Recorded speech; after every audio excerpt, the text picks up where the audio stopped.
السلام عليكم ورحمة الله وبركاته. بسم الله الرحمن الرحيم. الحمد لله رب العالمين والصلاة والسلام على سيد المرسلين نبينا محمد وعلى آله وصحبه أجمعين ومن تبعهم بإحسان إلى يوم الدين. أما بعد، فقد قال المؤلف رحمه الله تعالى: وعن أبي حميد الساعدي رضي الله عنه قال: رأيت رسول الله صلى الله عليه وسلم إذا كبر جعل يديه حذو منكبيه وإذا ركع أمكن يديه من ركبتيه ثم حصر ظهره فإذا رفع رأسه استوى حتى يعود كل فقار مكانه فإذا سجد وضع يديه غير مفترش ولا قابضهما واستقبل بأطراف أصابع رجليه القبلة وإذا جلس في الركعتين جلس على رجله اليسرى ونصب اليمنى وإذا جلس في الركعة الأخيرة قدم رجله اليسرى ونصب الأخرى وقعد على مقعدته. رواه البخاري। হাদিস নম্বর 213। সম্মানিত ভাতৃমণ্ডলী, আল্লাহ পাক রব্বুল আলামিনের সমস্ত প্রশংসা, সালাত এবং সালাম নাযিল হোক নবী সাল্লাল্লাহু আলাইহি সাল্লামের উপর। আজকের আলোচ্য বিষয় হবে নামাজের শর্ত, রুকন এবং ওয়াজিব। একটি হাদিস এই মর্মে বুলুগুল মারাম থেকে ব্যাখ্যা করব, আর তারপরে নামাজ বা সালাতের বেশ কিছু শর্ত রয়েছে, শর্তগুলি কি কি, বেশ কিছু রুকন রয়েছে, রুকনগুলি কি কি, আর বেশ কিছু ওয়াজিবাত রয়েছে, সেগুলি কি। আর এই তিন প্রকারের ফুকাহা কেরামদের দেওয়া যে নামগুলি, শর্ত, রুকন এবং ওয়াজিব, সবগুলি ফরজ, সবগুলি ফরজ। যদিও সংজ্ঞার দিক থেকে পার্থক্য আছে, এই জন্য নামের পার্থক্য, কিন্তু সবগুলি হচ্ছে নামাজের মধ্যে ফরজ। আর বাকি যতগুলি জিনিস আছে সেগুলি সুন্নাত বা মুস্তাহাব, নামাজের মধ্যে শুরু থেকে শেষ পর্যন্ত। এছাড়া যা কিছু আছে তা হচ্ছে সুন্নাত বা মুস্তাহাব। করলে নেকি আছে, আর ছাড়লে গুনাহ নেই, তবে তাতে নেকি কমবে, নেকি কম হবে এবং সুন্নতের খেলাফ বা সুন্নতে ঘাটতি করে সেই নামাজ আদায় হবে। আর এই জিনিসগুলি, যেগুলি শর্ত, যেগুলি রুকন, যেগুলি ওয়াজিবাত, সেগুলি যদি না থাকে তাহলে নামাজে এমন ধরনের ঘাটতি হবে যাতে হয় নামাজ হবেই না, অথবা যেমন ওয়াজিবাতের ক্ষেত্রে শুধু নামাজ যদি ইচ্ছা করে ছাড়ে তো নামাজ হবে না তাতেও, আর যদি ভুলে গিয়ে থাকে তাহলে সেজদা সহ দিয়ে তার ঘাটতি পূরণ হয়ে যাবে। শর্তগুলি সালাত শুরু করার পূর্বেই সম্পাদন করতে হয়, এগুলির নাম শর্ত। আর রুকন সালাতের মধ্যে, নামাজের মধ্যেই সেগুলি নামাজের অংশ, সেগুলি এমন ফরজ যেগুলি ভুলে গিয়ে ছুটে গেলেও নামাজ হবে না, আর ইচ্ছা করে ছাড়লেও নামাজ হবে না। আর ওয়াজিবাতগুলি যদি ইচ্ছা করে ছাড়ে তাহলে নামাজ হবে না, আর ভুলে যদি যায়, যাকে ভুলে যাওয়াকে সাহ বলে, সাহা ইয়াসহু মানে ভুলে যাওয়া, এই ক্ষেত্রে সাজদায়ে সাহু, ভুলে যাওয়ার সেজদা। আবু হুমায়দ সাঈদী রাদিয়াল্লাহু তাআলা আনহু থেকে বর্ণিত, নবী করিম সাল্লাল্লাহু আলাইহি সাল্লামের প্রখ্যাত সাহাবী, যিনি নবী সাল্লাল্লাহু আলাইহি সাল্লামের নামাজের ধরন, নামাজের নিয়ম কানুন বর্ণনা করেছেন। এই হাদিসটা একটা বড় হাদিসের সংক্ষিপ্ত আকার, বুখারীতে সংক্ষেপে রয়েছে, আবু দাউদ অন্যান্য হাদিসে আরো বিস্তারিত রয়েছে তার হাদিস। কাল তিনি বলছেন, রাআইতু রাসূলুল্লাহ সাল্লাল্লাহু আলাইহি ওয়াসাল্লাম, আমি আল্লাহ রাসূল সাল্লাল্লাহু আলাইহি ওয়াসাল্লামকে দেখেছি, ইযা কাব্বারা, যখন তিনি তাকবীর দিয়েছেন, জাআলা ইয়াদাইহি হাযওয়া মানকাবাইহি, তখন তার দুই হাতকে তার দুই কাঁধ বরাবর করতেন। ইয়াদাইহি মানে দুই হাত, ইয়াদুন মানে হাত, আর হাজওয়ান মানে বরাবর, হ্যাঁ, সমান করা, হাজা ইয়াহজু। আর মানকিব মানে হচ্ছে কাঁধ, কাঁধ কোনটা? হ্যাঁ, মানকিব, মানকিব। তো হাত কত দূর পর্যন্ত উঠাতেন? এত দূর উঠত যাতে এই কাঁধ পর্যন্ত পৌঁছে। এটা হচ্ছে সহিহ বুখারীর হাদিস। আর আরেকটি হাদিসে রয়েছে কানের লতি পর্যন্ত পৌঁছিত। এই দুটো নিয়ম নবী করিম সাল্লাল্লাহু আলাইহি ওয়াসাল্লাম থেকে প্রমাণিত। সুতরাং দুটোই জায়েজ। কানের লতি পর্যন্ত আপনার আঙ্গুলের শিরা পৌঁছিবে, এরকম আরেকটা নিয়ম। এর বেশি এইরকম করা সুন্নতের খেলাফ, ভুল। হ্যাঁ, কান ধরা এটাও ভুল, হ্যাঁ, এই করা এটাও ভুল, সবগুলি ভুল। হয় কাঁধ পর্যন্ত আল্লাহু আকবার, আর না হলে কাঁধের একটু ওপরে, হ্যাঁ, কানের লতি পর্যন্ত। এই যে নরম অংশটা, এটা শাহমা তো বুঝে নেই, হাদিস আছে শাহমা। শাহ মানে চর্বি হয়, শাহ মানে এখানে নরম গোস্তটা বোঝানো হয়েছে, যাতে হাড্ডি নেই। এই হাদিসে আবু হুমায়দ সাঈদী যে ধরনটা বর্ণনা করেছেন নবী সাল্লাল্লাহু আলাইহি ওয়াসাল্লাম, সেখানে কাঁধ পর্যন্ত উঠিয়েছেন। তো নবী কারীম সাল্লাল্লাহু আলাইহি ওয়াসাল্লাম দুটোই জায়েজ, এই জন্য যে নবী সাল্লাল্লাহু আলাইহি ওয়াসাল্লাম কখনো কাঁধ পর্যন্ত উঠাতেন, যেটা সহিহ বুখারীতে আছে, আর কখনো কখনো কানের লতি পর্যন্ত, কানের ওপর ভাগ নয়, এই পর্যন্ত নয়, কানের লতি নিচের ভাগ পর্যন্ত, আর ছোঁয়ার কথা নেই, স্পর্শ করার কথা নেই, এভাবে উঠাতেন। আর হাত কিবলামুখী থাকতেন। সাধারণ যেমন হাত উঠে তেমন থাকবে, হাতে এরকম ফাঁকও থাকবে না, আর একেবারে এইরকম করে চিপতে হবে, হ্যাঁ, কোনো ফাঁক রাখা যাবে না, এইরকম না। নর্মাল যেমন হাত উঠে সাধারণভাবে উঠলে একটু ফাঁক থাকতে পারে, তাতে কোনো অসুবিধা নেই। অঙ্গ প্রত্যঙ্গগুলি কিবলামুখী হওয়াটাই হচ্ছে বাঞ্ছনীয়। আপনার শরীর যেমন কিবলামুখী হবে, এই জন্য এইরকম নয়, এইরকম এইরকম।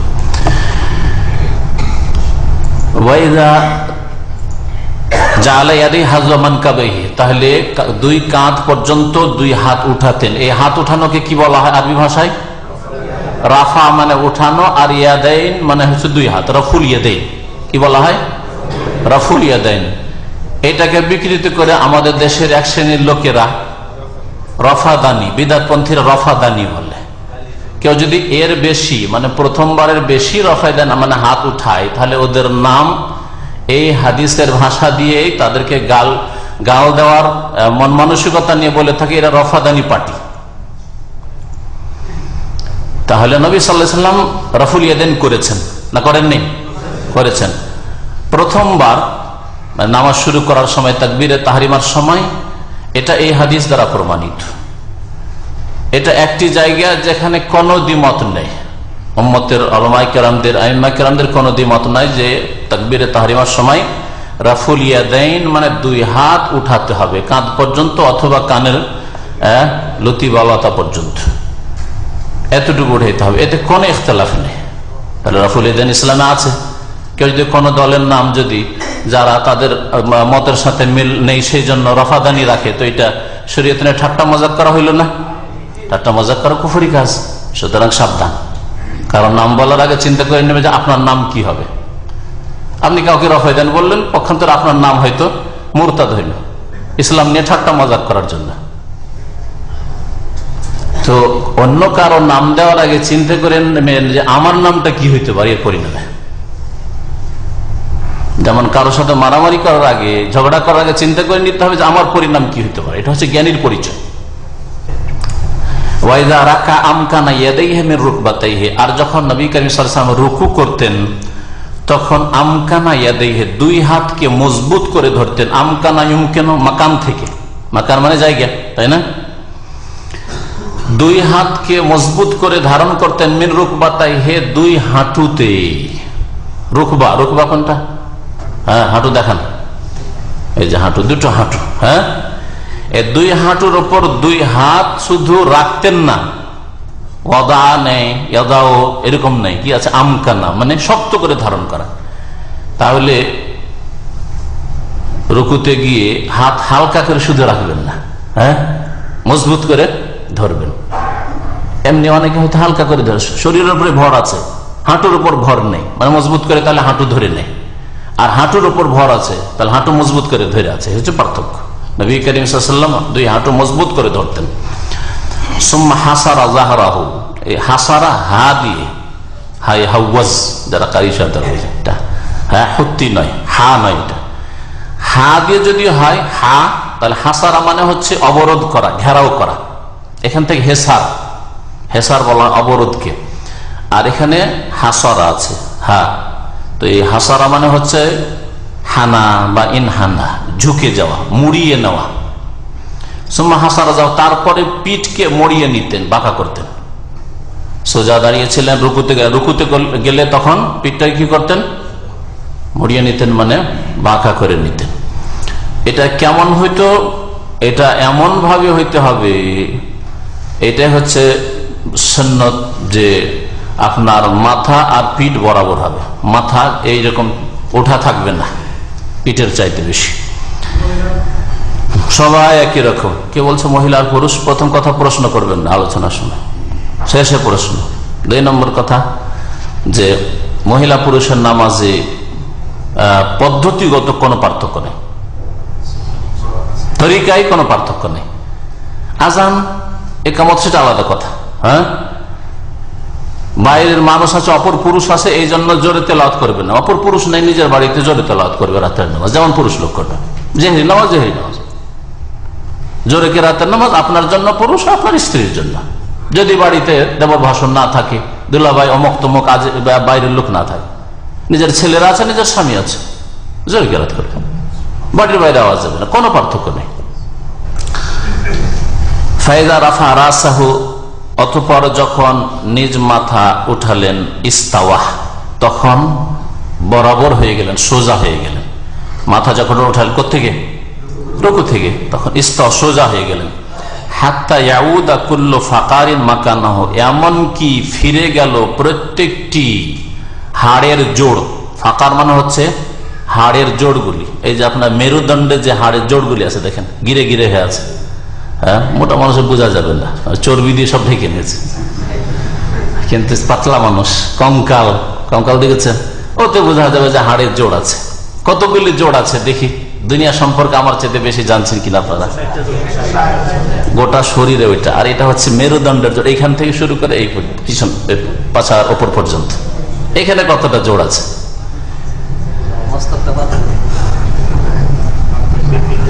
যেটাকে বলা হয় আল আমুদুল ফাকরি। অ্যাক্সিডেন্ট, দুর্ঘটনা হলে এই জন্য অ্যাক্সিডেন্টাল রোগীকে উঠানো নিষেধ আছে, উঠাবেন না সৌদি আরবে। এমনিও মেডিকেলে নিষেধ আছে। অন্য লোক উঠাতে গিয়ে হয়তো একটু আঘাত খেয়েছে, বাঁকা হয়েছে, উঠাতে গিয়ে দিলেন ভেঙে। আর মেরুদণ্ডের কোনো অংশ যদি ভেঙে যায়, তাহলে ওর জিন্দিগিটা বেকার, আর কোনোদিন দাঁড়াতে পারবে না। আলমানে হসপিটালে একজন বাংলাদেশি ভাইকে দেখেছিলাম 4-5 বছর আগে। বিছানায়, সে খাবজিতে অ্যাক্সিডেন্ট হয়েছে, বিছানায় বছর 2 থেকে শুয়ে আছে, ভালো হচ্ছে না, জীবনটাই শেষ, আর কখনো উঠতে পারবে না। কথা বলছে, সবকিছুই করছে, খাওয়া দাওয়া করছে, কিন্তু মেরুদণ্ডের হাড় ভেঙে যায়, আর বিছানা থেকে সোজা বসতেও পারে না, নড়াচড়া করতে পারে না, শুয়ে শুয়ে সবকিছু। আলহামদুলিল্লাহ। তো মেরুদণ্ডের হাড় সম্পর্কে ওলামারা বলেছেন যে তাতে 17টি জোড় আছে। দেখেন 17টি।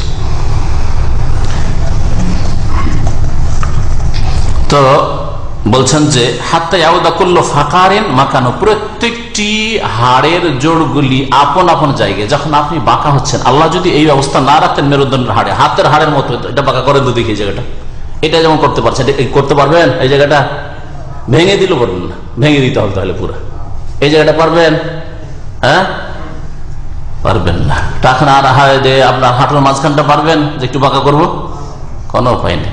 কিন্তু মেরুদণ্ড যেমন ভাবে রুকুতে যাচ্ছেন, সিজদায় যাচ্ছেন, পারছেন? হ্যাঁ, চেনের মতো হয়ে আছে, চেনের মতো হয়ে আছে।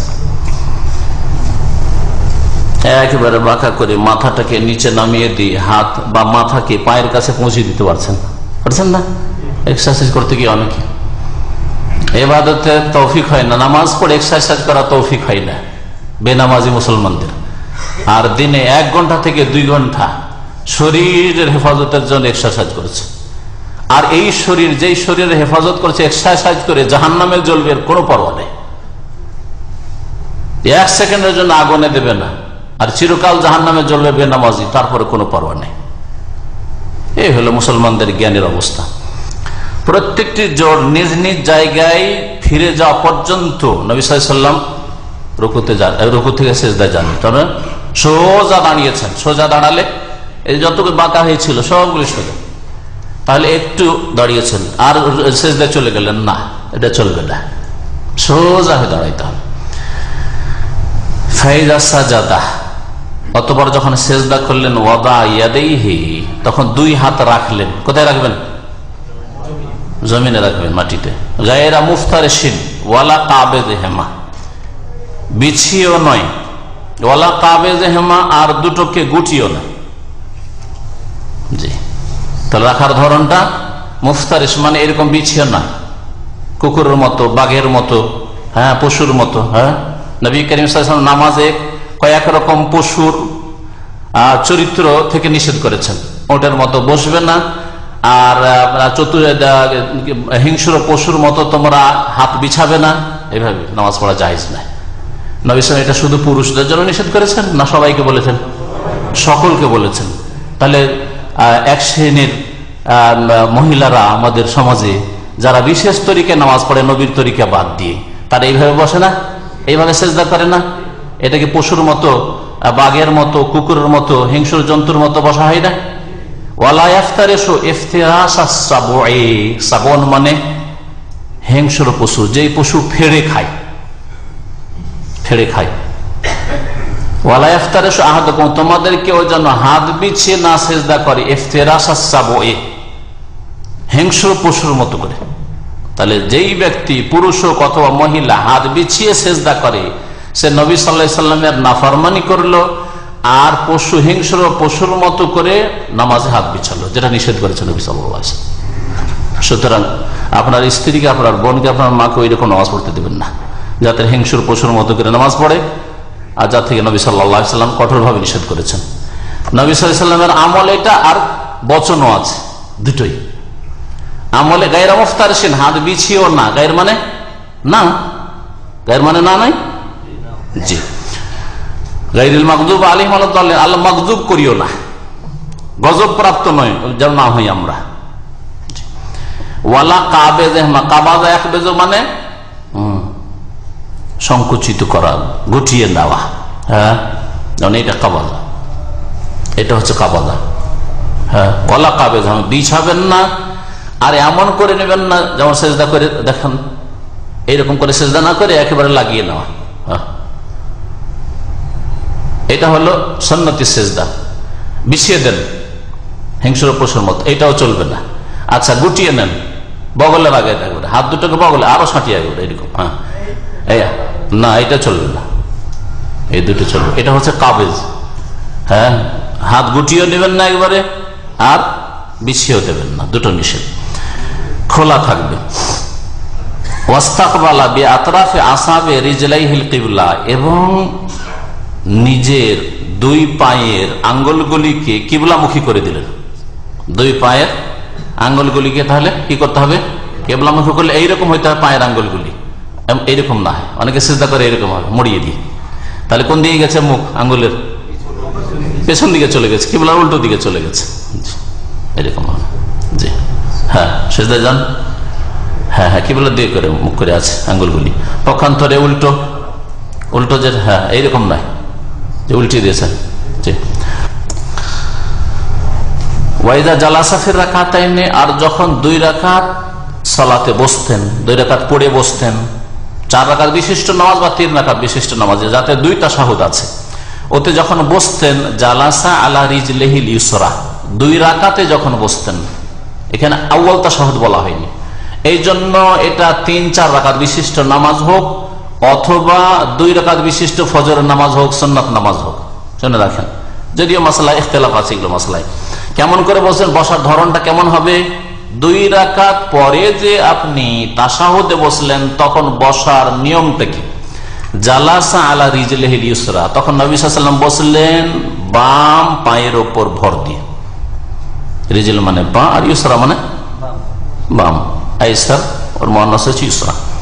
ওয়া নাসাবাল ইউমনা, আইমান মানে ডান, আর ওর মুয়ান্নাস স্ত্রীলিঙ্গ হচ্ছে ইউমনা। ওয়া নাসাবাল ইউমনা, ডান পাকে খাড়া করলেন, দাঁড় করলেন।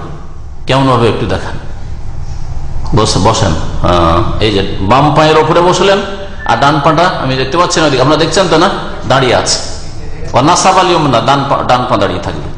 ওয়া কাদ, তারপরে বাকি কি আছে? ওয়াইদা জালাসা ফির রাকাতিল আখিরা, আর যখন বসলেন শেষ রাকাতে, শেষ রাকাতে, তাহলে 4 রাকাত বিশিষ্ট অথবা 3 রাকাত বিশিষ্ট নামাজ, আর শেষ রাকাতে বসলেন, শেষ তাশাহুদে, কাদ্দামা রিজলাহুল ইউসরা, তখন নিজের বাম পাকে এগিয়ে দিলেন, কাদ্দামা ওয়া নাসাবাল উখরা, আর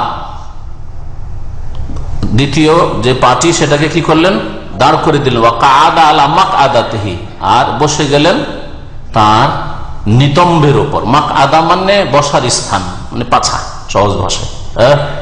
কাদা ইয়াকুদু মানে হচ্ছে বসা, আর যা দিয়ে বসে ওটা হচ্ছে মাকাদ, বসার স্থান মানে পাছা, নিতম্ব। ওয়া কাআদা আলা মাকআদাতিহি, আর নিজের নিতম্বের উপর বসলেন। আখরাজাহুল বুখারী, হাদিসটি ইমাম বুখারী রাহমাতুল্লাহ আলাইহি বর্ণনা করেছেন। এটার ধরন দেখান। কদ্দম, হ্যাঁ, তাওয়াররুক করে দেখান, চেষ্টা সহজে বসার। এই যে কাদ্দামা বাড়িয়ে দিলেন, ওই কাদ্দামা বাড়িয়ে দাও, বাড়িয়ে দেওয়ার অর্থ করে কাদ্দামা রিজলাহুল ইউসরা, বাম পা কি করে দিলেন, বাড়িয়ে দিলেন ওই ভেতর দিয়ে, ওইদিকে চলে গেছে না ডান দিকে, দেখছেন না? আচ্ছা। ওয়া নাসাবাল উখরা, এক পা দাঁড়িয়ে আছে, ওইটা পা দাঁড়িয়ে আছে না, ডান পা দাঁড়িয়ে আছে, তাহলে বাম পাকে ঢুকিয়ে দিলেন, দিয়ে ডান দিকে বের করে দিলেন। হ্যাঁ, আর কি করলেন, ডান পাকে খাড়া করলেন, নাসাবায়ান মানে খাড়া করা। হ্যাঁ, ওয়া কাদ আলামা কাদের, বসলেন নিতম্বের উপর। তাই জমিনের ওপর নিতম্বটা রেখে দিতে হবে, এর নাম হচ্ছে তাওয়াররুক করা। ওয়ারেকুন মানে নিতম্ব, আর তাওয়াররুক মানে নিতম্বে ও জমিনে লাগিয়ে বসা। অন্য হাদিসে রয়েছে তাওয়াররাকা, হ্যাঁ, মানে নিতম্বের উপরে বসলেন। এটা পুরুষ নারী সবার জন্য। পক্ষান্তরে আমাদের দেশের মযহাবী নামাজ হচ্ছে যে মহিলারা প্রথম তাশাহুদ হোক আর দ্বিতীয় তাশাহুদ হোক, মহিলারা কি করবে, এই নিতম্বের উপর বসবে, আর পুরুষরা, হ্যাঁ, পুরুষদেরকে এই হাদিস মানেনি। তারা বলছে যে প্রথম তাশাহুদ হোক আর দ্বিতীয় তাশাহুদ ওই আগের মতো করে বসতে হবে। কেমন, ইফতেরাশ করে, হ্যাঁ, বাম পাটা বিছিয়ে বাম পায়ের উপরে বসতে হবে। এটা পুরুষের ধরন। আর মহিলার ধরনটা হচ্ছে, মহিলার ধরনটা দেখান, এইরকম সব সময় না, ওরা চেষ্টা সহজে না, ওদের আউয়াল সানি সব একই রকম, ভাগাভাগি করে নিয়েছে, তোমরা এটা না মহিলারা, আমরা পুরুষটা এটা দিলাম, হাদিস থেকে নেব না। বুঝতে পেরেছে? না, এইরকম নামাজ না। নবী কারীম সাল্লাল্লাহু আলাইহি ওয়াসাল্লাম সাল্লু কামা রাআইতুমুনি ওয়াসাল্লি, তোমরা সালাত আদায় করো, নামাজ পড়ো যেমন আমাকে নামাজ পড়তে দেখলে। নবী কারীম সাল্লাল্লাহু আলাইহি ওয়াসাল্লাম এরকম নামাজ পড়েছেন। আর এই সম্বোধন পুরুষকেও করেছেন, মহিলাকে করেছেন। যেমন আবু বকর করেছেন, আবু বকর মেয়ে আয়েশাকে করেছেন। যেমন ওমরকে করেছেন, তেমন হাফসাকে করেছেন। সাল্লু কামা রাআইতুমুনি ওয়াসাল্লি, যেমন আমাকে নামাজ পড়তে দেখলে তেমন নামাজ পড়ো। যদি পার্থক্য থাকতো তো নবী করিম সাল্লাল্লাহু আলাইহি ওয়াসাল্লাম কখনো অস্পষ্ট অসম্পূর্ণ কথা বলেননি, আর বলবেন না, কখনো না। আমরা মানুষকে বোঝানোর চেষ্টা করি যাতে আমাদের কথা থেকে ভুল না বুঝে, তো রাসূলুল্লাহ সাল্লাল্লাহু আলাইহি ওয়াসাল্লাম এমন কথা, অস্পষ্ট কথা বলেছেন যে ভুল বুঝে মানুষ। মহিলা পুরুষের পার্থক্য আছে, অথচ ক্লিয়ার বলে যাবেন না। দিনে রাতে 5 বার করে আদায় করতে হয় মহিলাকে পুরুষকে, আর কথাটা ক্লিয়ার করে যাবেন না যে সাল্লু আইয়ুহার রিজাল, পুরুষরা তোমরা আমার মতো নামাজ পড়ো, আইয়ুহান নিসা তোমরা নামাজ পড়ো আমার স্ত্রীদের মতো। একটা কথা বলতেন না নবী করিম সাল্লাল্লাহু আলাইহি ওয়াসাল্লাম, যদি শরীয়তে এই পার্থক্য থাকতো। সুতরাং ভালো করে দিল খুলি আল্লাহর রাস্তে হাদিস থেকে নামাজ নেন। আমরা বিবির নামাজটা যাতে কবুল হয়, আপনার মা বোনের নামাজটা যাতে কবুল হয়। কারণ মান আমিলা আমালান লাইসা আলাইহি আমরুনা ফাহুয়া রাদ্দুন, কেউ যদি এমন আমল করে, নামাজ কি বেনামাজি নয়, আপনার স্ত্রী, আপনার মা বোনেরা, কিন্তু লাইসা আলাইহি আমরুনা, আমার তরিকা মোতাবেক হইল না, ফাহুয়া রাদ্দুন, সেটা প্রত্যাখ্যাত, রিজেক্টেড, আল্লাহ পাক কবুল করবেন না, মকবুল হবে না, মরদুদ হয়ে যাবে। সাবধান হয়ে যান আল্লাহর রাস্তে। এই জন্য দিল খুলেন। আর আজকে যদি বিশ্বাস না হয় তো আর একটু পড়াশোনা করেন, আর একটু গভীরে যান। এখন হাদিস, সহি হাদিস চর্চা করেন, বুখারী থেকে শুরু করে মুসলিমে দেখেন সহি নামাজ কি আছে, রাসূলুল্লাহ সাল্লাল্লাহু আলাইহি ওয়াসাল্লাম নামাজ কি আছে। 6টি প্রসিদ্ধ কিতাব বুখারী, মুসলিম, আবু দাউদ, নাসাই, তিরমিজি, ইবনে মাজাহ, এগুলোতে নারী পুরুষের নামাজের কোনো পার্থক্য নেই। আর আপনি জয়ীফ জাল নিয়ে আসার পরে আগে আপনি আপনার কিবলা নির্ধারণ করেছেন, কিবলা এইদিকে, তারপরে আপনি তার জন্য প্রমাণ পেশ করার চেষ্টা, যুক্তি পেশ করবেন, না না না এইদিকে হবে, আমাকে এইদিকে লাগছে, এটা চলবে না। প্রথম কিবলা নির্ধারণ করলে হবে না, প্রথম আপনাকে জানতে হবে, তারপর কিবলা নির্ধারণ করতে হবে। আগে না জেনে বললেন এইদিকে পশ্চিম না, এইদিকে কাবা আছে, বললে চলবে না। ওই রকমই আগে থেকে সিদ্ধান্ত নিলেন নারী পুরুষের নামাজের পার্থক্য করবো, তারপরে দলিল খুঁজো। এটা হচ্ছে মাযহাবধারীদের তরিকা। আর কোরআন হাদিসের অনুসারীদের তরিকা হচ্ছে যে প্রথমে কোরআন হাদিস মানবো, তারপর দেখো মাযহাবের ফতোয়া, যেই ফতোয়াটা কোরআন হাদিসের অনুকূলে সেটা নেব, আর বাকিগুলোকে মাস সালামা তা ওইগুলোকে ছেড়ে দিতে বলেছেন আইম্মায়ে কেরামরা, ছেড়ে দেব। এই একটি হাদিস, যাতে সংক্ষেপে নামাজের বেশ কিছু তরিকা বর্ণনা করা হয়েছে। এর সাথে এখন আজকের যেটা আসল বিষয়বস্তু, কারণ বাইরে থেকে অনেক ভাইরাই বোনেরা অনুরোধ করেছেন যে নামাজের শর্ত, রুকুন আর ওয়াজিব এগুলি জানার জন্য, তো এগুলি আলোচনা করে দিই, আর তারপরে বাকি হাদিসগুলো ইনশাআল্লাহ আগামী সপ্তাহগুলিতে আসবে, যাতে নামাজের মধ্যে আরো যেসব বিষয়গুলি সবগুলি আসবে। নামাজের অধিকাংশ বিষয় এখন আলোচনায় আসেনি, তাশাহুদ আসেনি, দরুদ আসেনি, সানা আসেনি, কোন সানা পড়বেন, জায় নামাজের দোয়া আছে কি নাই এগুলি আসেনি, সবগুলি আসবে ইনশাআল্লাহ তাআলা। নামাজের শর্ত কয়টি? 9টি। প্রথম শর্ত মুসলমান হওয়া। যে কোনো ইবাদত বন্দেগী করার জন্য প্রথম শর্ত হচ্ছে মুসলিম হওয়া, ইসলাম। প্রথম মুসলিম হইতে হবে, আকীদায়, ইবাদতে, আল্লাহর দিন কবুল, নবীর অনুসরণে, আল্লাহর আনুগত্যে, রাসূলের আনুগত্যে আমি মুসলিম, আত্মসমর্পণকারী, আল্লাহর দিনে কোরআন হাদিসে যা আসবে মানি। ইসলামকে যাতে নষ্ট না করেন মুসলিম জন্মসূত্রে, আর ইসলামকে নষ্ট করেন শিরক কুফরি করে। কেউ নাস্তিকতা দিয়ে নষ্ট করেছে, কেউ নষ্ট করেছে কবর মাজারে সিজদা করে, বালা মুসিবত আসলে ছেলে মেয়ে হয় না, মাজারে চলে গেল, খাসি দিয়ে আসলো, একটা ছেলে হলো তো এটা বাবার দান, আমার 88 বাবা দিয়েছে, তাহলে তার মধ্যে ইসলাম নেই, ইসলাম নষ্ট করেছে, নিজের ইসলাম নিজে নষ্ট করেছে।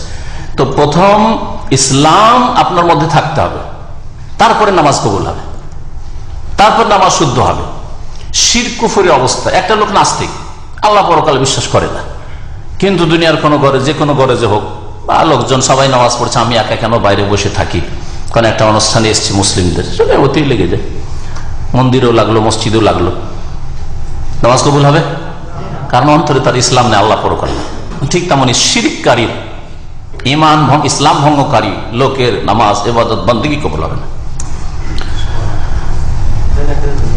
আল্লাহ পাক বলেছেন, লাইন আশরাকতা লায়াহবাতান্না আমালুক, হে নবী তোমাকেও বলেছি, তোমার পূর্বের সমস্ত নবীকে বলেছি, তুমি যদি শিরক করো তোমার আমল ধ্বংস হয়ে যাবে। তাহলে আমল কবুল হবে না যদি ইসলাম না থাকে। ফালা ইয়াকবালুল্লাহু সালাতা মিন কাফির, সুতরাং কাফিরের নামাজ আল্লাহ কবুল করবেন না। ওয়ালাউ আতা শাখসুন ইউসাল্লি ওয়া হুয়া গায়রু মুসলিম, অমুসলিম।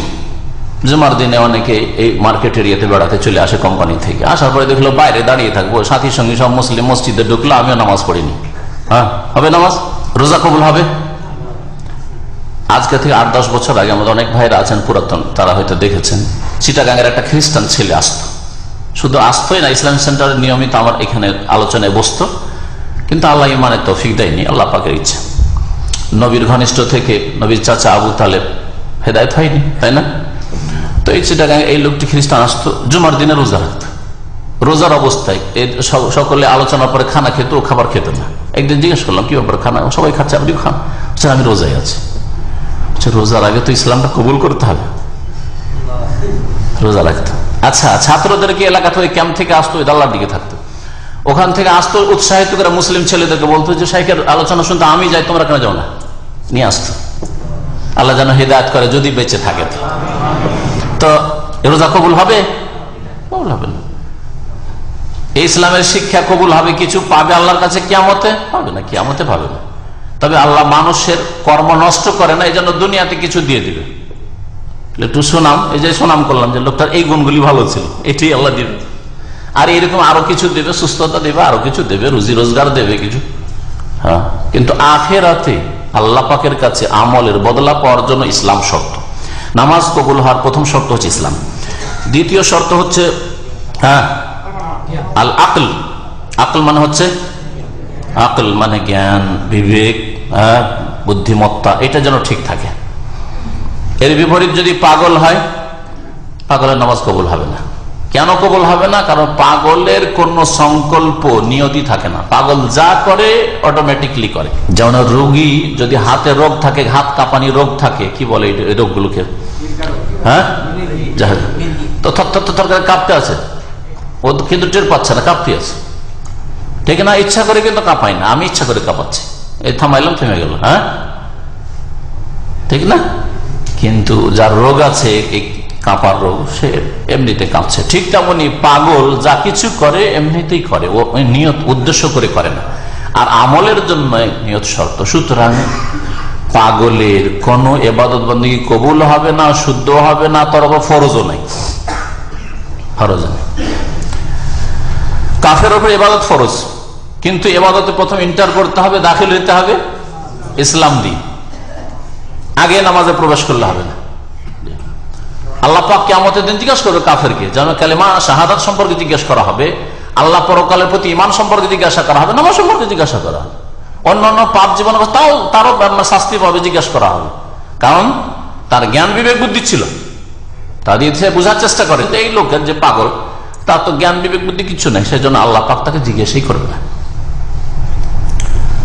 দলিল নবী করিম সাল্লাল্লাহু আলাইহি ওয়াসাল্লাম প্রসিদ্ধ হাদিস আবু দাউদ তিরমিজি তে রয়েছে, রফিয়াল কালামান সালাসা, 3 শ্রেণীর মানুষের উপর থেকে আল্লাহ পাকের দায়িত্ব দেওয়া, শরীয়তের দায়িত্বের কলম উঠিয়ে নেওয়া হয়েছে, আল্লাহ উঠিয়ে নিয়েছে। ওর নাকি গুনাহ লেখা হয় না, ওর পাপ অন্যায় কিছু লেখা হয় না। আনিন নাইমে, ঘুমন্ত ব্যক্তি, হাত্তা ইস্তাইকাজ, যতক্ষণ পর্যন্ত জাগ্রত না হবে। ঘুমের অবস্থা যদি কুফরি কথা বলে আল্লাহ ধরবে। ঘুমের অবস্থা অনেকে কথা বলে, শুনেছেন না শোনেন? কখন আমার বাচ্চাদের রুমে যখন ঢুকি রাত্রে, হয়তো বেশি রাত্রে যখন ওরা ঘুমিয়ে আছে, দেখি দিনে যা কথা বলেছে, মাদ্রাসা আরবিতে কথা বলছে, আরবিতে শুনতে পায়, আর আরবিতে কথা বলছে।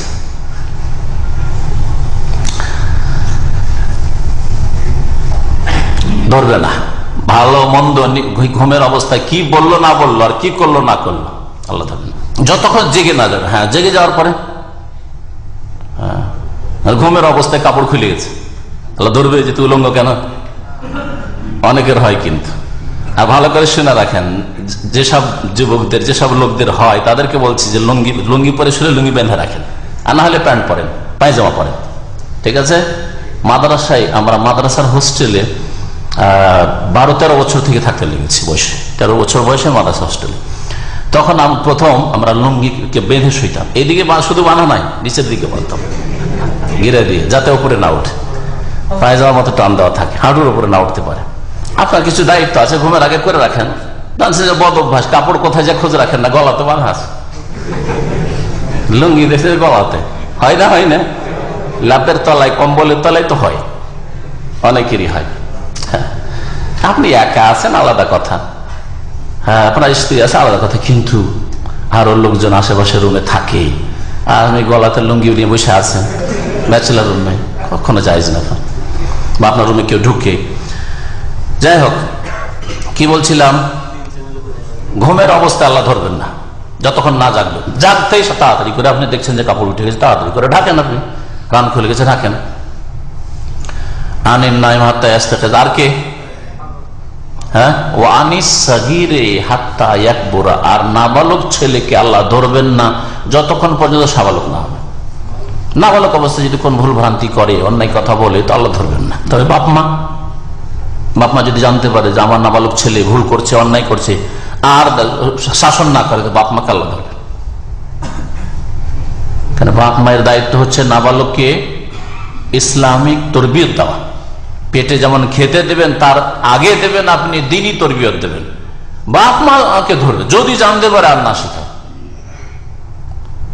দেখলেন যে আমার ছেলে বেয়াদবি করলো, আমার ছেলে অন্যায় কথা বললো, সাথে সাথে শাসন করতে হবে। হ্যাঁ, এসে থেকে গেল, দিল আপনার স্ত্রীকে একটা লাত, আপনার ছেলে করে না? অনেক ছেলেরা 5 বছর 7 বছরের দিল আপনার স্ত্রী আপনার সামনে লাত, আর আদরে আপনার স্ত্রীও বেকুব, আর আপনি এটা তরিকা না, আদব শিখাইতে হবে না, ফরজ এটা। এরকম অনেক ভুলই ছোট ছেলেরা করে থাকে, তাহলে সংশোধন করা বাপ মাই তাই। আর কি বললাম?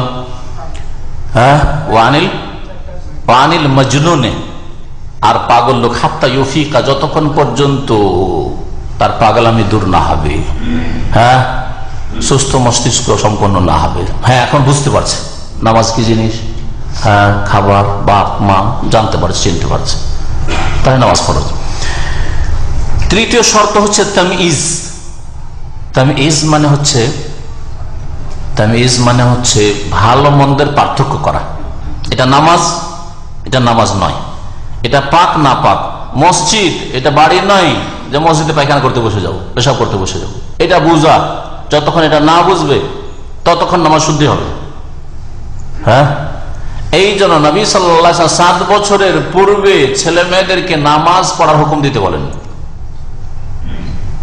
3 বছরের ছেলে, 4 বছরের ছেলে আর মসজিদে নিয়ে চললেন, আর গিয়ে মসজিদের এই দিক থেকে ওই দিক ফুটবল খেলে বেড়াচ্ছে। ছোট আপনার কাছ থেকে ওইদিকে আপনার বাচ্চার স্বভাব এরকম চঞ্চল স্বভাব যে শান্ত হয়ে বসে থাকবে তাও নয়, না নিয়ে যাওয়া যায় যে না মসজিদে এরকম বাচ্চার ক্ষেত্রে। তাহলে আমাদের দেশে এক ধরনের ভুল আছে যে বাচ্চা 7 বছর 8 বছর হয়ে গেছে তারপরও কাতারে ঢুকতে দিবে না, পিছনে দাঁড়া বা পিছনে।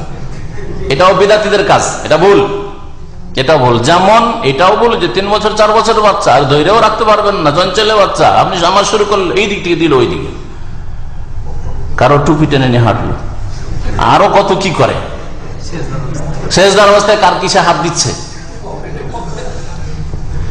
তাহলে আপনি আপনার বাচ্চাকে মসজিদে নিয়ে যাবেন না, জায়েজ নয়। নবী সাল্লাল্লাহু আলাইহি ওয়াসাল্লাম 7 বছর পর্যন্ত নিয়ে যেতে বলেননি। তবে যদি দেখেন 7 বছর আগে নেওয়া যেতে পারে, অনেক ওলামা বলেছেন 5 বছরে আপনার ছেলে চালাক চতুর, নামাজ বুঝে গেছে, পেশাব পায়খানা পাক না পাক বুঝে গেছে, কখনো পেশাব পায়খানা মসজিদে করবে না, হ্যাঁ, তাহলে শিক্ষার জন্য আর শান্ত আপনার পাশে যেখানে বসাবেন বসে থাকবে, নামাজ পড়ে অথবা বসে থাকবে, তাহলে নিতে পারেন। রাসূলুল্লাহ সাল্লাল্লাহু আলাইহি ওয়াসাল্লামের এক সাহাবী মাহমুদ রাদিয়াল্লাহু তাআলা আনহু, মাহমুদ বিন রাবি, তিনি বর্ণনা করছেন যে আমি নবী সাল্লাল্লাহু আলাইহি ওয়াসাল্লাম আমার চেহারায় কুলি করেছিলেন, আমার মনে আছে। ওয়াকুনতু ইবনু 5 সিনিন, তখন আমার বয়স 5 বছর ছিল। 5 বছর রাসূলুল্লাহ সাল্লাল্লাহু আলাইহি ওয়াসাল্লাম কুলি করে বা উযু করে রসিকতা করে তার চেহারাতে কুলি করেছিলেন, পানি ছিটিয়েছিলেন, ওটা তার মনে আছে।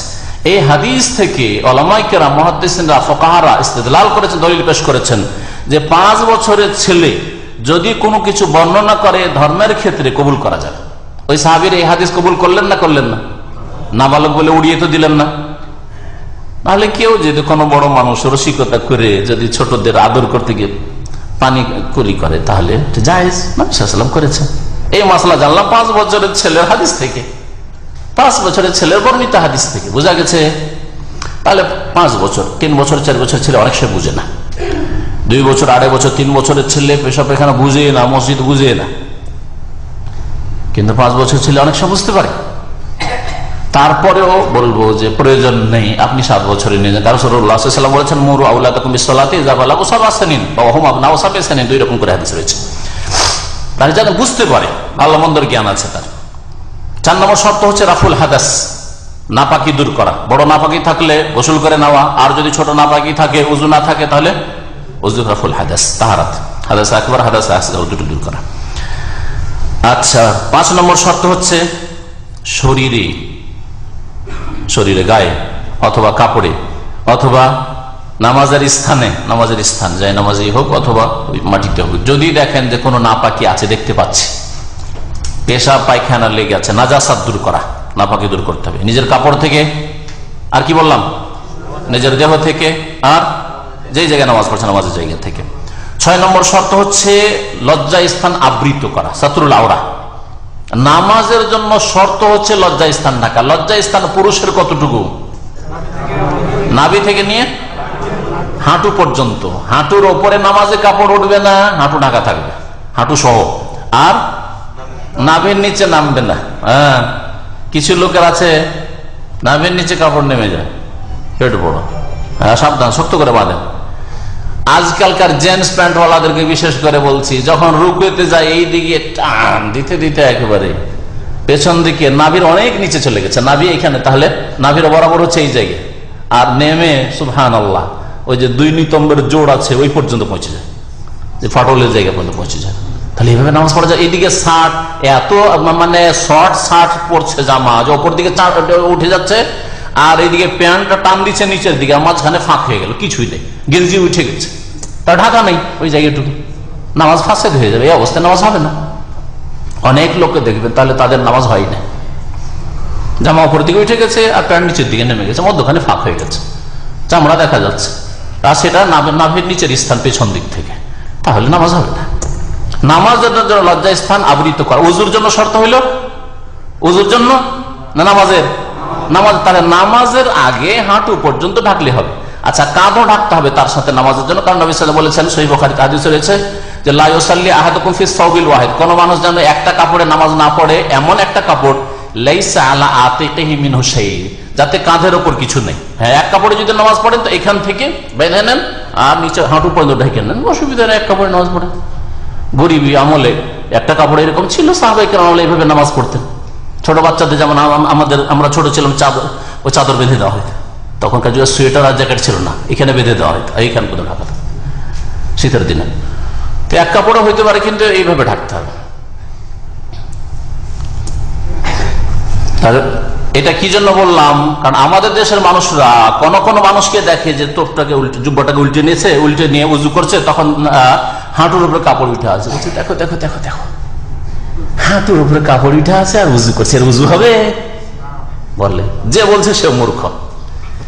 যে হাঁটুর উপরে উঠিয়ে উজু করছে তার চাইতে বড় মূর্খ। হাঁটুর উপরে কাপড় উঠালে বড় হারাম করলো না। লজ্জা স্থান দুই ভাগে বিভক্ত, একটা হচ্ছে সাওআতাইন, সামনে এবং পাছা, যেটা একবারে আওরাতে গালিজা। সামনের দিকে লজ্জা স্থান আপনার হাফ প্যান্টের জায়গাটুকু, কথা বুঝতে পেরেছেন? সাওআতাইন মানে সামনের দিকে এবং পেছন দিকে, একেবারে পেশাব পায়খানার স্থান, আরো সহ ক্লিয়ার ভাষায় এইটা এক ঢাকা একেবারে ফরজ। আর রানের কিছু অংশ কখনো কখনো খোলা জায়েজ আছে না? নাই, আস্তে করে বলছেন। নবী করিম সাল্লাল্লাহু আলাইহি ওয়াসাল্লাম বসেছিলেন একটু রান খুলে, আর আবু বকর ঢুকলেন। হাদিস মনে আছে কারো? কোন বান্দা জানা থাকলে বলবেন যে আছে। হ্যাঁ আছে, জানা আছে। খোলাই থাকলো। ওমর ঢুকলেন, খোলাই থাকলো। উসমান যখন ঢুকলেন তখন লজ্জা ঢেকে ফেলেন, কারণ উসমান এত লজ্জাশীল নাজুক মানুষ ছিলেন যে যদি একটু রান খোলা থাকে, হাঁটু খোলা আছে, টান দিবে আর বসবে লজ্জাতে। বুঝতে পেরেছেন? অনেকে আছেন এরকম, অনেকে এত নাজুক লোক আছেন, যদি দেখেন যে সে মাথায় টুপি টুপি না, এখন হয়তো কাপড় বদলাচ্ছে, ও টান দিবে, দিবে না? কিন্তু অনেকে আছে যে না, অসুবিধা নেই, ঠিক না? এর মানে কি, আবু বকরের সামনে যেটা জায়েজ হলো, উমরের সামনে যেটা জায়েজ হলো, শরীয়তে জায়েজ কিনা না ফরজ? তাহলে বোঝা গেল যে রানের কিছু অংশ পর্যন্ত খুললে কোনো দোষ নেই, যদিও ঢাকাটাই ভালো, ঢাকায় উচিত, ওটাও লজ্জা স্থানের একটা অংশ, কিন্তু ওই রকম ফরজ নয় যেমন পেশাব পায়খানার স্থান ঢাকা ফরজ। হ্যাঁ, আমাদের দেশের চাষিরা আপনারা কি বলেন, কাপড় যে ষাটের লুঙ্গিকে নেংটি এখানে বাঁধে, ঘুষে ঢুকায়, কাঁচা বাঁধা, তাহলে তো খুব বড় হারাম কাজ করে না, একবার কবিরা গুনাহ করে। তার শরীয়ত বুঝতে হবে, বলবো না করতে, বলছে না যে এরকম করুক। তারপরে আমাদের দেশে যখন মেঘ বৃষ্টি হয়, কাদাতে হাঁটে, তখন লুঙ্গিটাকে উল্টে এখানে বাঁধে না, তখন আপনার রান উঠে ওঠা কিছু যায় না। কিন্তু যদি কোন আরবি যদি জুব্বাটাকে উল্টে যদি উজু করে, আরে মহা অপরাধ করে দিল, সুবহানাল্লাহ। নিজের দোষ কোথায় গেল? নিজেদের দোষগুলো কোথায় গেল? তো কথা হচ্ছে যে লজ্জা স্থান হাঁটু পর্যন্ত ঢাকা থাকতে হবে, এটা নামাজের জন্য শর্ত, এটা উজুর জন্য শর্ত নাই। তাহলে উজুর জন্য গায়ে কাপড় থাকার কোনো শর্ত নেই। কেউ যদি বলে যে উজুর সময় গায়ে কাপড় থাকতে হবে, তো গোসলের সময় গায়ে কাপড় থাকতে হবে। গোসল যদি শরীর থেকে কাপড় দূর করে জায়েজ হয়, উলঙ্গ অবস্থায় জায়েজ হয়, তো উজুও জায়েজ। শুনে রাখেন ভালো করে, কারণ উজুও তাহারাত, গোসলও তাহারাত। গোসল বড় পবিত্রতা, উজু হচ্ছে ছোট পবিত্রতা। বুঝছেন আমার কথা না? বুঝছেন না? হ্যাঁ, কারণ এখন মগজের ধুলাই হচ্ছে, ভুলগুলি দূর হচ্ছে, সুতরাং একটু ঘষা দেওয়া দরকার আছে। হ্যাঁ, ময়লা আবর্জনা পড়ে আছে, তো ওর জন্য একটু বেশি ঘষা দিতে হচ্ছে। এজন্য বলছি যে বুঝছেন কিনা, নাকি আশ্চর্য হচ্ছেন যে কি রে শুনছি রে, হ্যাঁ কি আশ্চর্য কথা শুনছি? না, কোরআন এবং হাদিসের কথা। শর্ত যখন নামাজের জন্য, তাহলে বোঝা গেল তার আগে উজুর জন্য শর্ত নয় লজ্জা স্থান ঢাকা। 7 নম্বর শর্ত হচ্ছে ওয়াক্ত প্রবেশ করা। নামাজের ওয়াক্ত না হলে নামাজ পড়া যাবে না। সকাল 10টায় জোহর পড়ে বসে আছেন, চলবে না। হ্যাঁ, মাগরিব পড়ে বসে আছেন আগে, হ্যাঁ হবে না। সফরে কিছু জমা করা মাসলা আছে, মাগরিব এসে একসাথে জমা করা যেতে পারে, আর জোহর আসর জমা করা যেতে পারে। ফজরকে রাত 3টে পড়ে নিলেন আগে, শুভ সাদিকের আগে, চলবে? চলবে না। সময় হওয়া।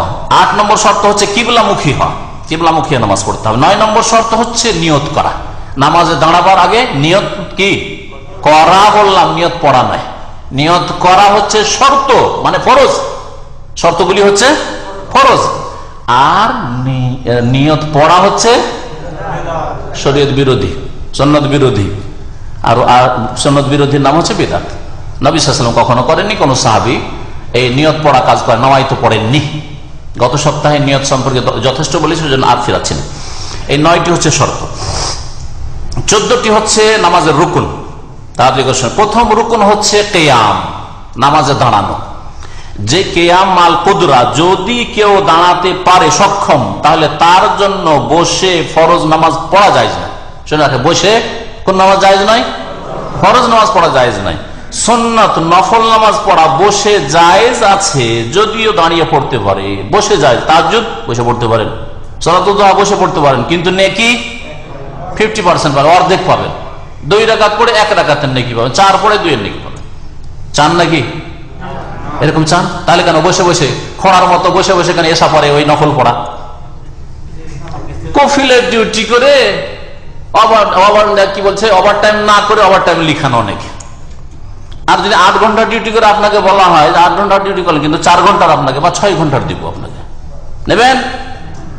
পয়সার ক্ষেত্রে রাজি হন না, আর নামাজের ক্ষেত্রে, আল্লাহ পাকের ইবাদতের ক্ষেত্রে আল্লাহ অত নেকির দরকার নেই, অত নেকি আমার লাগবে না, সুতরাং তোর নফল পড়বো, 2 পড়বো, 1 নেকি নেব, তাই না? এটাই তো বুঝায়। কেন পড়বেন এরকম? নবী করিম সাল্লাল্লাহু আলাইহি ওয়াসাল্লাম এইরকম এশার নামাজের পরে তার সাহাবীরা এশার নামাজের পরে এইরকম বসে খোড়া লোকের মতো বসে নফল পড়েননি। শুনে রাখেন, ভালো করে সংশোধন করেন। হ্যাঁ, নবী সাল্লাল্লাহু আলাইহি ওয়াসাল্লাম পড়েছেন দীর্ঘ লম্বা তাহাজ্জুদের পরে বেতর পরে 2 রাকাত বসে নামাজ পড়েছেন। সুতরাং তাহাজ্জুদ গুজার মানুষের জন্য জায়েজ। যারা তাহাজ্জুদ পড়ছেন, তাহাজ্জুদ পড়ে ক্লান্ত হয়ে গেছেন, মনে করছেন যে বসেই বেতরের পরে 2 রাকাত পড়ি, জায়েজ আছে। কিন্তু এশা পরে শুরু করেছেন মসজিদে বসে বসে খোড়া লোকের মতো, এটা সুন্নতের খেলাফ কাজ। আর অর্ধেক নেকি পাবেন।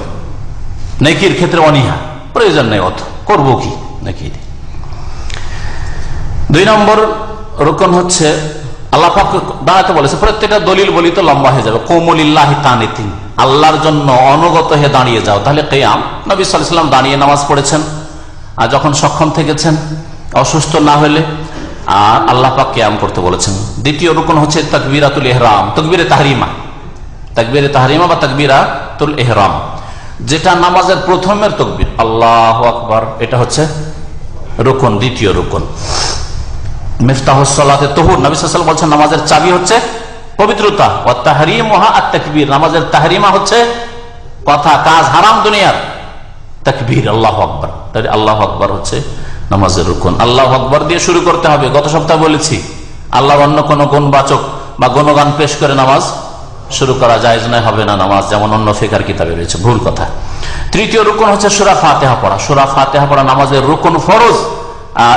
এটা ইমামের জন্য ফরজ, একাকী নামাজীর জন্য ফরজ, মুক্তাদির জন্য ফরজ, বিশেষ করে যেই নামাজে শোনেন না ইমামের, হ্যাঁ, সিররি নামাজ, অথবা দূরে আছে ইমাম থেকে, মাইকে তো নামাজ এখানে না হয়, দেখছেন দেশে তার মাইকে হয় না। দ্বিতীয় তৃতীয় কাতার থাকলে ইমামের আওয়াজ শুনতে পায় না, যদিও মাগরিব এশা নামাজে ফজর নামাজ আছে, তাহলে যখন শোনে না, কি শুনছে? আল্লাহ শুনতে না বলেছেন, যে যুক্তি তারা পেশ করে, সূরা ফাতিহা কেন পড়বো না, শুনবো, কোথায় শুনছেন আপনি? তাহলে জোহরে পড়েন, আসরে পড়েন, কত রাকাত নামাজে পড়বেন? হ্যাঁ, 17 মধ্যে 11 তো পড়তেই হচ্ছে, আর বাকি যে 6 রাকাত আছে, এই 6 রাকাত যদি একটু দূরে থাকেন, ইমামের আওয়াজ আসছে না, সেখানেও না পড়লে নামাজ হচ্ছে না।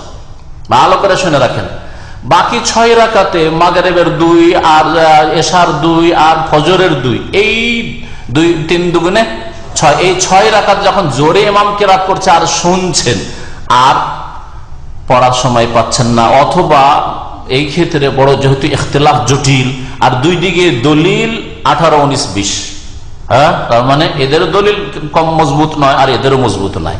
এই ক্ষেত্রে একদিকে দুর্বল আর একদিকে সবল, এরকম নয়, দাঁড়িপাল্লা এরকম নাই, দাঁড়িপাল্লা এরকম আছে। কথা বুঝতে পেরেছেন?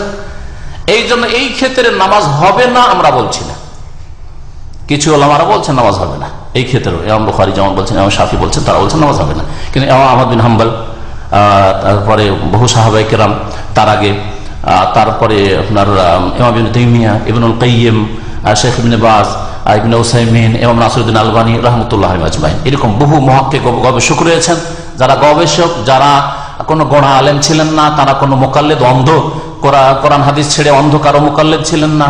তাদের ফতোয়া হচ্ছে যে যখন শুনছে শুনে নেওয়াই যথেষ্ট, কিন্তু যখন শোনে না খবরদার জোহরে চুপ করে বসে থাকবেন না, আসরে চুপ করে বসে থাকবেন না, মাগরিবে তৃতীয় রাকাতে, এশার তৃতীয় চতুর্থ রাকাতে চুপ করে যদি দাঁড়িয়ে থাকেন ইমামের পেছনে, নামাজ হবে না। কারণ নবী সাল্লাল্লাহু আলাইহি ওয়াসাল্লাম ইয়াকরা বিফাতিহাতিল কিতাব, যে ব্যক্তি সূরা ফাতিহা পড়ে তার নামাজ হয় না। শুনলেও না, পড়লো না, শুনলে না হয় পড়ার বিকল্প হয়তো, আল্লাহু আলাম। তবে কারো মনে যদি এর উপর তৃপ্তি না হয়, তাহলে সেই ব্যক্তি, যেমন ইমাম শাফি, ইমাম বুখারী, তাদের মনে তৃপ্তি হয়নি, তাদের ফতোয়া সেটা, আপনি পড়েন, আপনার মত সেটা, তাদেরও দলিল রয়েছে, আল্লাহু আলাম। তাহলে সূরা ফাতিহা পড়বেন। সূরা ফাতিহা পড়া কি রুকুন, ফরজ। 4 নম্বর রুকুন হচ্ছে রুকু করা। রুকু যদি কেউ না করে, রুকু না পায়, তো নামাজ হবে না। আচ্ছা, বাইরে থেকে যারা আসে সূরা ফাতিহা পেল না, তো একটা রুকুন তো ছুটে গেল, তো ওদের নামাজ রুকু পেলে রাকাত হয়ে যায়, যে ফতুয়াটা আছে এই ফতুয়ার ভিত্তিতে, তাহলে একটা রুকুন ছুটলো, তারপর নামাজ পেয়ে যাওয়া বলা হচ্ছে। এই জন্য বলা হচ্ছে যে তাতে দুটো রুকুন ছুটে না, কিয়াম, রুকুটাও এক ধরনের দাঁড়ানো, সুতরাং কিয়াম পেয়ে গেছে। যদিও সোজা কিয়াম পায়নি, কিন্তু রুকুর কিয়ামটা পেয়েছে, তাহলে কিয়াম ওটা দিয়ে আদায় হয়েছে ওলামারা বলছেন। আর বাকি সূরা ফাতিহার ক্ষেত্রে, এই ক্ষেত্রে বাইরে থেকে আসা লোকের জন্য আল্লাহ পাক ছাড় রেখেছেন, ডিসকাউন্ট।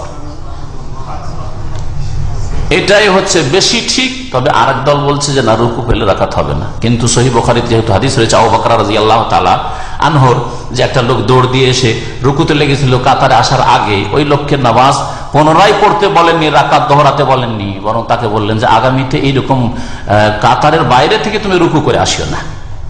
যদিও রুকু পেলে রাকাত না হইতো, তার নবী সাল্লাল্লাহু আলাইহি ওয়াসাল্লাম ক্লিয়ার বলতেন যে এতে ফায়দাই কি, তুমি রুকুতে লাগলে তো কোনো ফায়দা নেই, কারণ তোমার কেরাত ছুটে গেছে, দাঁড়ানো ছুটে গেছে, সুতরাং আমার এই তো রাকাতই হবে না, তো এরকম কাজ কেন করো, এই কথা বলেননি নবী সাল্লাল্লাহু আলাইহি ওয়াসাল্লাম। জাদাকাল্লাহু হিরসান ওয়ালা তাউদ, ভালো করে শুনে রাখেন, কারণ এগুলি বড় বড় আলেমদের ইখতিলাফ, সেজন্য দলিল শুনে রাখা ভালো। আমার দলিল অবশ্য নামাজের পদ্ধতি, দলিল আর নামাজের পদ্ধতি, ওগুলোতে বিস্তারিত আলোচনা আছে রেফারেন্স সহ, এতে সংক্ষেপে একটু বলি।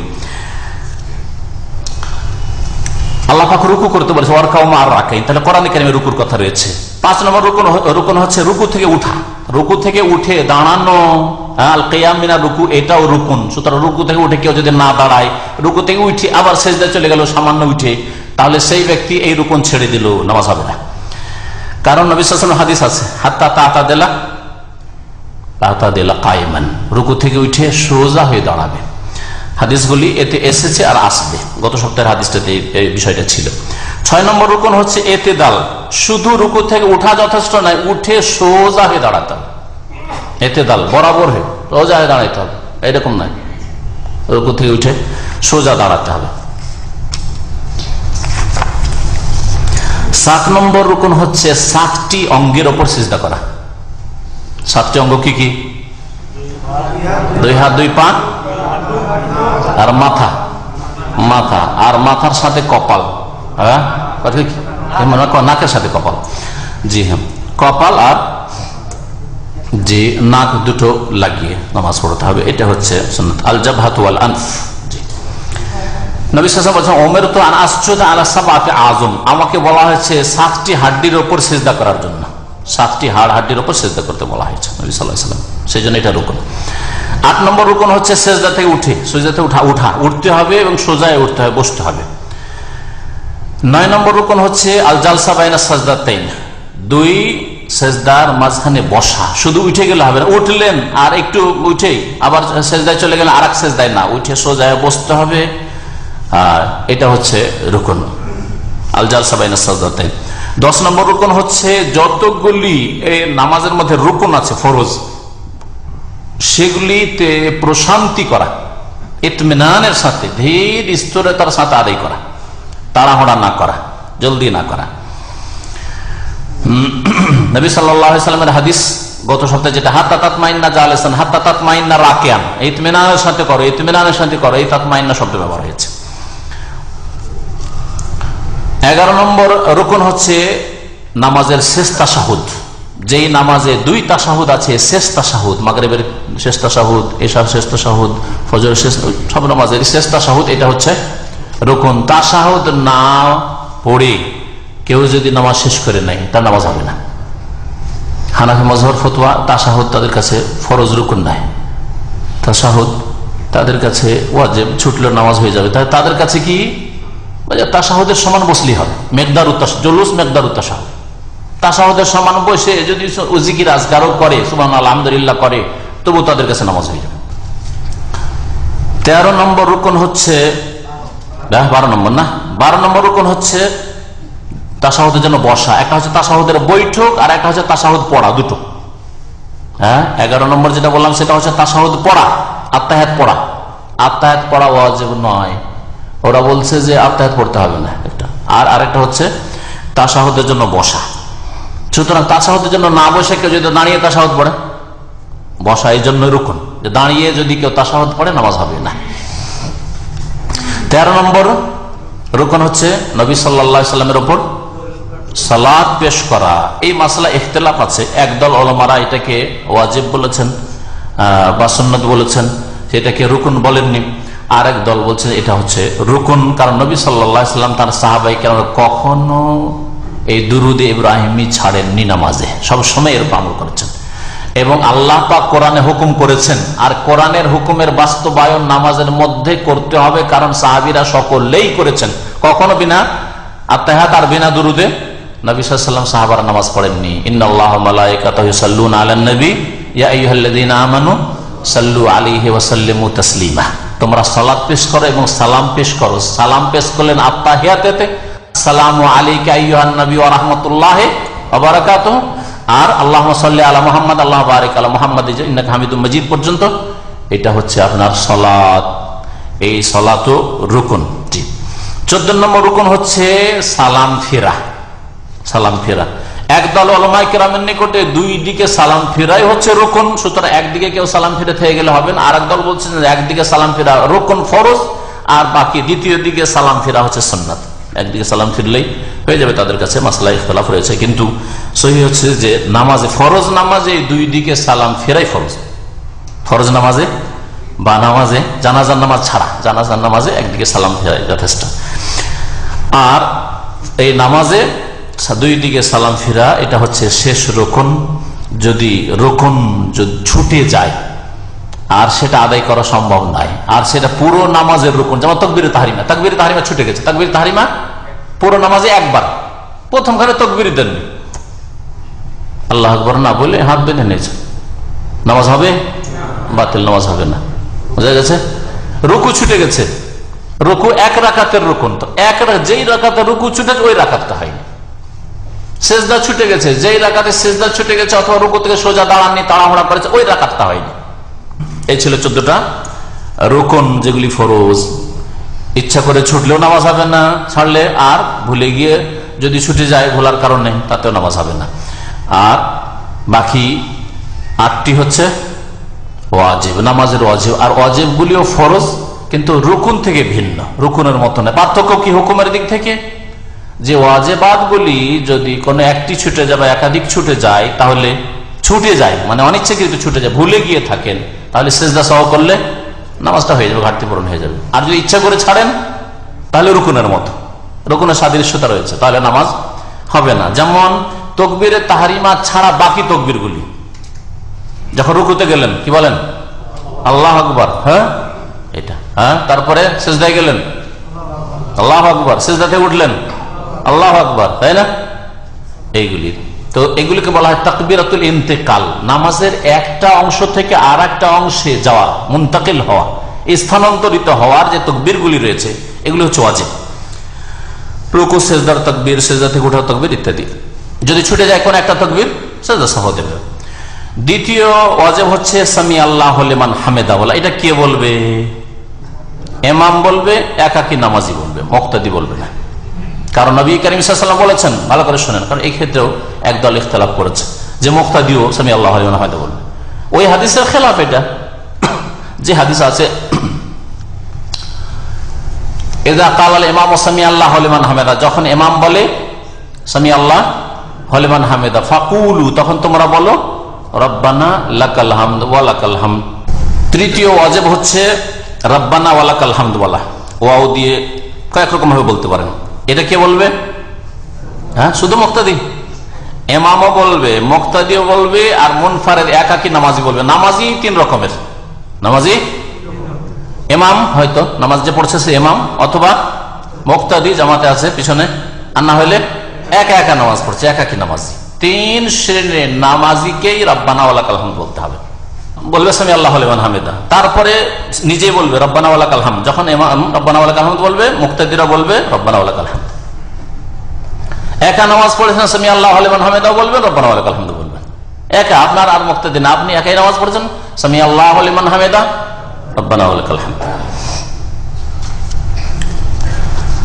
4 নম্বর ওয়াজিব হচ্ছে রুকুতে সুবহান রাব্বিয়াল আযীম বলা। তাহলে রুকুতে তাসবিহ করা হচ্ছে ওয়াজিব, যদি ছুটে যায় তাহলে সহজ সিজদা। 5 নম্বর হচ্ছে সিজদাতে সুবহানা রাব্বিয়াল আলা। এগুলিতে আয়াতের উপর আমল করা হয়েছে। ফাসাব্বিহ বিসমি রাব্বিকাল আযীম যখন সূরা ওয়াকিয়া নাযিল হইল, তখন নবী সাল্লাল্লাহু আলাইহি সাল্লাম বললেন যে ইজআলুহা ফি রুকুইকুম, এর উপর আমল করো তোমাদের রুকুতে। যখন সূরা আলা নাযিল হলো সাব্বিহ ইসমা রাব্বিকাল আলা, তখন নবী সাল্লাল্লাহু আলাইহি ওয়াসাল্লাম বলেন ইজআলুহা ফি সুজুদিকুম, এটার উপর আমল করো, এর বাস্তবায়ন করো তোমাদের সিজদায়। 6 নম্বর রুকন হচ্ছে 2 সিজদার মাঝখানে বৈঠকে কি বলা? দুটো তরিকা আছে। একটা হচ্ছে রব্বিক ফিরলি রব্বিক ফিরলি রব্বিক ফিরলি, বা রব্বিক আল্লাহুম্মা গফিরলি ওয়ারহামনি ওয়াহদিনি ওয়াআফিনি ওয়ারযুকনি। কোন কোন রিওয়ায়াতে আরেকটা বাড়তি আছে অজবরনি। অজবরনি ছাড়া সহিহ বুখারীতে আছে, যেমন আগেরটা বললাম এটা সহিহ বুখারী, আল্লাহুম্মা গফিরলি ওয়ারহামনি ওয়াহদিনি ওয়াআফিনি ওয়ারযুকনি, ওখানে অজবরনি নেই। অন্য রিওয়ায়াতে আল্লাহুম্মা গফিরলি ওয়ারহামনি ওয়াহদিনি অজবরনি ওয়ারযুকনি ইত্যাদি। এটা ওয়াজিব। তাহলে 7 নম্বর হচ্ছে প্রথম তাশাহুদ। 4 রাকাত বিশিষ্ট বা 3 রাকাত বিশিষ্ট নামাজের প্রথম যে তাশাহুদ, এটা জোহরে, আসরে, মাগরিবে, এশাতে, ফজরে নেই, 4 ওয়াক্ত নামাজ আছে। প্রথম তাশাহুদ এটা কি ওয়াজিব। যে প্রথম তাশাহুদ ছুটে যায়, সুবহানাল্লাহ সুবহানাল্লাহ বাধ্য করবেন না ইমামকে। ইমাম যদি দাঁড়িয়ে গিয়ে থাকে আর ফিরবে না, সহজ সিজদা করে নেবে। 8 নম্বর ওয়াজিব হচ্ছে তাশাহুদের জন্য বসা। কোন তাশাহুদের জন্য? প্রথম তাশাহুদের জন্য বসা। প্রথম তাশাহুদের জন্য বসা। এই ছিল নামাজের ওয়াজিব কয়টি? 8টি। নামাজের রুকুন কয়টি? 14টি। আর নামাজের শর্ত কয়টি? 9টি। টোটাল কতটি? 31টি। আপনাদের আগে আমি বলতে পারলাম। যদি আগে আমার আগে বলতে পারতেন তাহলে প্রাইজ পেতেন, তাই না? 31 না? এখন হিসাব করেন। যে নামাজ ঠিক করলো বাকিটা ঠিক হয়ে যাবে ইনশাআল্লাহ। সাল্লাল্লাহু আলাইহি ওয়া মুহাম্মদ ওয়া আলা আলিহি ওয়া সাহবিহি। বলেন। জমির বন্ধক, প্রচলিত দেশে যে জমির বন্ধক রাখা, কট রাখা, এটা সুদ, জায়েজ নয়।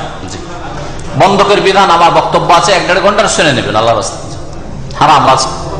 একটা প্রশ্ন, যারা গাড়ি চালক ড্রাইভার, তারা ইশারা সিগন্যালে দেরি হওয়ার কারণে অনেক সময় জামাত পায় না, এর হুকুম কি? জামাতে নামাজ পড়া ওয়াজিব, ফরজ। এই জন্য জামাতে অবহেলাকারী গুনাহগার। আপনি আজানের আগে আপনি গাড়ি বন্ধ করে দেন। যারা ট্যাক্সি চালাচ্ছেন, ভাড়া ট্যাক্সি, আজান হয়ে গেল তারপরে প্যাসেঞ্জার কেন ওঠাচ্ছেন? আজান আল্লাহু আকবার হয়েছে, আমার কাজ বন্ধ, ট্যাক্সি থামিয়ে দিলাম, নামাজ পড়তে ঢুকেন। দূরে যাবে কাস্টমার, দূরে যাবে, তখন আপনি ধরিয়েন না। আর না হয় তার সাথে বলে নেন যে দেখো ভাই, তোমার ঠিক আছে এয়ারপোর্ট নিয়ে যাবো, কিন্তু আর নামাজটা এয়ারপোর্ট যেতে যেতে আমার জামাত ছুটে যাবে। 9 গিয়ে আল ফুরকান মসজিদে নামাজ পড়বো, তুমিও পড়বে, আমিও পড়বে। আমার অনেক দিনই ভাইরা আছেন যারা ইসলামিক সেন্টার আসেন, আমি জানি যে ওরা এরকম করে। চল না, আপনি নামাজ, বেনামাজিকে উঠিয়েছে, আমাকে অনেক সময় এরা বলে বেনামাজি নামাজ পড়বে না, তাকে উঠিয়েছে, ওরা চল, কিন্তু শর্ত তার সাথে আগে করে নিয়েছে যে নামাজ পড়বো। চলে ওর সাথে আরো নাকি পাবেন, জানাজা হবে, জোহর আসরে জানাজা হয়। তো এইভাবে আপনি দাওয়াতের কাজও করলেন, আপনার নিজের হালাল রিজিক করলেন। আপনাকে এয়ারপোর্টের কাস্টমার নিতে নিষেধ করছি না, আজানের সাথে নিতে পারেন, শর্ত হচ্ছে যে ওর সাথে শর্ত লাগিয়ে নেন, আমি রাস্তায় নামাজ পড়বো, তারপর তোমাকে এয়ারপোর্ট পৌঁছাবো। যদি মানে ঠিক আছে, আর যদি বলে না না না আউয়াল পৌঁছাইতে হবে তারপর তুমি নামাজ, তাহলে তুমি খালি বলি।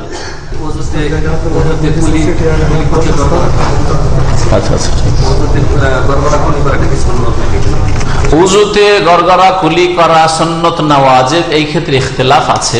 তবে সুন্নতে মুআক্কাদা অবশ্যই, এতে কোনো সন্দেহ নেই।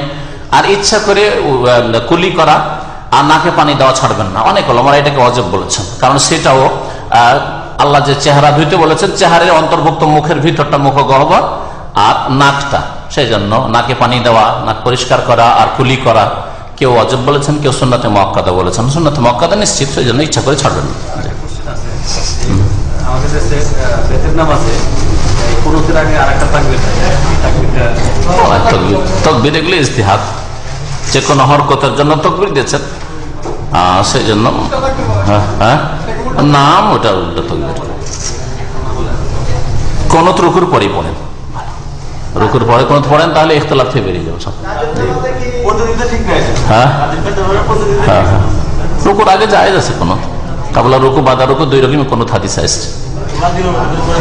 মাগরিবের মতো করে ভেতরে, হ্যাঁ যে ভুলগুলো আছে ভুলগুলো ছাড়েন। ভেতরে এক রাকাত চলে, শুধু 3 নয়, এই ধারণাটা ছাড়েন যে এক হবেই না নামাজ, এই ভুল ধারণা। তারপরে আপনার কি বলে, ওই মাগরিবের মতো করে 2 রাকাত পড়ে যে তাশাহুদ পড়েন, এটা নেই, এটা জয়ীফ, এইভাবে বসবেন না।